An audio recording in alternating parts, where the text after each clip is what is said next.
আসসালামু আলাইকুম রহমতুল্লাহ। আলহামদুলিল্লাহ, আজ 9 আগস্ট। আলহামদুলিল্লাহ, আমি উমরা সফরে আছি। আল্লাহ তাআলার শুকর সুজুদ।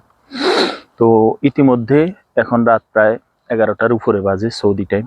তো আমি এখন আমার এক প্রিয় ভাই, স্নেহের আমাদের এলাকারই জাহিদ শেখ ভাই, তো সে আমাকে আজকে মেহমান বানাইছে। আমরা আসছি আজকে একদম এই ওয়াদি, যেটা দুই পাহাড়ের মধ্যখানে।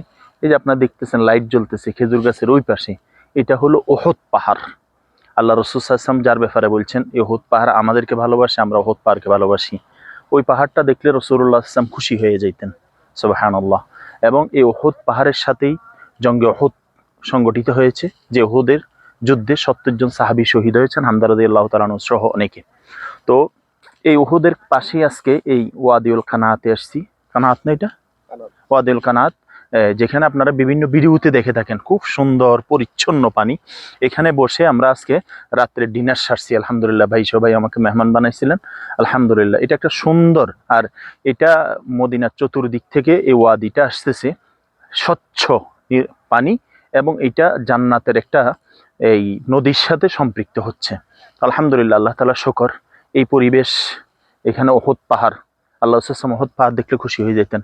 আমরা হাদিসে শুনি, জানাজার নামাজে বিশেষ করে এই হাদিসটা শুনি, যে ব্যক্তি জানাজায় শরীক হবে এবং দাফনের কার্যক্রম সম্পাদন করবে, মাটি দিবে মুর্দাকে, আল্লাহ তাআলা তার আমলনামায় 2 কিরাত সওয়াব দিবেন।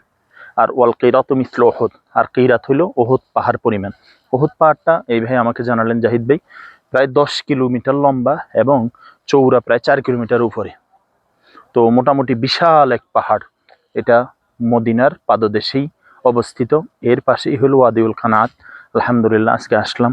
সুন্দর পরিবেশ, আসলে মদিনার পরিবেশ, আদবওয়ালা পরিবেশ, ভদ্র পরিবেশ, স্বচ্ছ পরিবেশ। সমস্ত মক্কায় যেই হইচই বা একটা গুমগুম আওয়াজ থাকে, মদিনায় সেটা খুব কম। আর রাসূলুল্লাহ সাল্লাল্লাহু আলাইহি ওয়াসাল্লামের হাদিসও আছে, মদিনার মানুষের সাথে ভালো ব্যবহার করা, মদিনায় যারা অবস্থান করে তাদের সাথে আন্তরিকতা দেখানো। যদি মদিনায় কেউ মনের বিপরীতে কোনো কিছু ব্যবহার করে, আচরণ করে, সেটার রিয়েক্ট না করা, সেটার জন্য তাকে বুঝাইয়া বলা, কারণ এটা মদিনার শহর। রাসূলুল্লাহ সাল্লাল্লাহু আলাইহি ওয়াসাল্লাম যেখানে শায়িত আছেন, এর চাইতে দামি জায়গা, এর চেয়ে আনন্দের জায়গা। আমরা যখন খাইতে বসছি, সেখানে কিছু বিড়াল আসছে। মদিনার বিড়ালগুলোও কত ভাগ্যবান। এখানে প্রায় সৌদিরা আসে, বিভিন্ন ভাইরা আসে পর্যটক হিসাবে, রাত্রে এখানে আড্ডা দেয়, গল্প করে, স্ত্রী সন্তান নিয়ে আসে। আল্লাহ তাআলা আমাদেরকে এই মক্কা মদিনার জিয়ারা বেশি বেশি করার তৌফিক দান করেন। আমি ব্যক্তিগতভাবে মনে করি, আল্লাহ যাদেরকে তৌফিক দেয়, অথবা অল্প অল্প খরচ বাঁচাইয়া আমরা যদি একটু চেষ্টা করি, মক্কা মদিনা ঘুরে যাইতে পারি।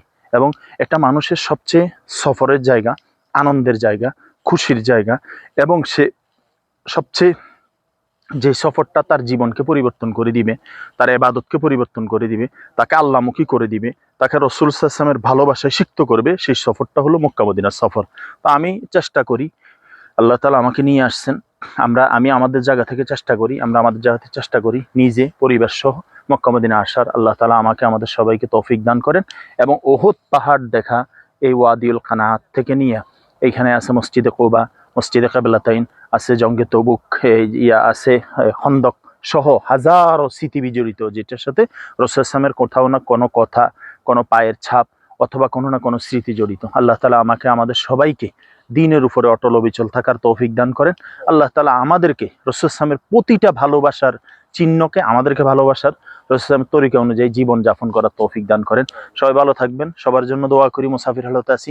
এই ভিডিও যারা দেখবেন এবং পরেও যারা দেখবেন, আল্লাহ তাআলা প্রত্যেককে খানায়ে কাবা, রাসূলুল্লাহ সাল্লাল্লাহু আলাইহি ওয়াসাল্লামের রওজা মসজিদে নববীতে আসার আল্লাহ তাআলা বার বার বার হাজার বার তৌফিক দান করেন। আসসালামু আলাইকুম ওয়া রাহমাতুল্লাহি ওয়া বারাকাতুহু।